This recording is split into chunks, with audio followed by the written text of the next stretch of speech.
ನಮ್ಮ ಕರ್ನಾಟಕ ರಾಜ್ಯದಿಂದ ಶ್ರೀಶೈಲಕ್ಕೆ ಬರುವ ಸಹೋದರರು ಮತ್ತು ಸಹೋದರಿಯರು ನಿಮ್ಮೆಲ್ಲರಿಗೆ ಒಂದು ವಿನತಿ.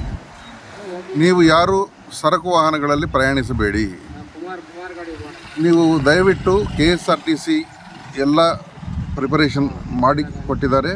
ನೀವು ದಯವಿಟ್ಟು ಪ್ಯಾಸೆಂಜರ್ ವಾಹನದಲ್ಲಿ ಅಥವಾ KSRTC ವಾಹನದಲ್ಲಿ ಮಾತ್ರ ಶ್ರೀಶೈಲಕ್ಕೆ ಬರಬೇಕಂತ ವಿನತಿ. ನಂದಿಕೋಟ್ಕೂರಿಂದ ದೋರ್ನಾಲ್ವರೆಗೆ ರೋಡ್ ಕನ್ಸ್ಟ್ರಕ್ಷನ್ ನಡೀತಾ ಇದೆ. ರೋಡ್ ಸರಿಯಿಲ್ಲ, ಆಕ್ಸಿಡೆಂಟ್ ಆಗಬಹುದು, ಜೀವಹಾನಿ ಆಗಬಹುದು. ಸ್ವಲ್ಪ ಹೆಚ್ಚು ಹಣ ಖರ್ಚು ಮಾಡಿದಂಥ ಏನೂ ಆಗಲ್ಲ, ನಿಮ್ಮ ಪ್ರಾಣ ಉಳಿಸ್ಕೋಬಹುದು. ಇಲ್ಲಿ ನಿತ್ಯ ಪ್ರತಿದಿನ RTO ಅಧಿಕಾರಿ ಶ್ರೀಶೈಲದಲ್ಲಿ ಇರ್ತಾರೆ. ಇಂಥ ಸರಕು ವಾಹನಗಳಲ್ಲಿ ಬಂದರೆ ಡ್ರೈವರ್ ಲೈಸೆನ್ಸ್ ಸಸ್ಪೆಂಡ್ ಮಾಡ್ತೀವಿ, ವಾಹನ ಪರ್ಮಿಟ್ ಸಸ್ಪೆಂಡ್ ಮಾಡ್ತೀವಿ. ಆಮೇಲೆ 20 ಅಥವಾ 30 ಸಾವಿರ ಫೈನ್ ಆಗುತ್ತೆ.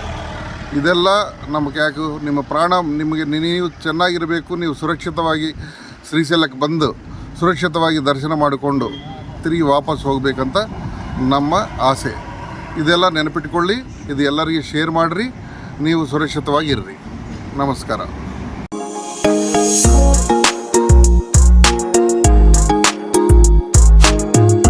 Thank you for tuning in to Bima Hija News.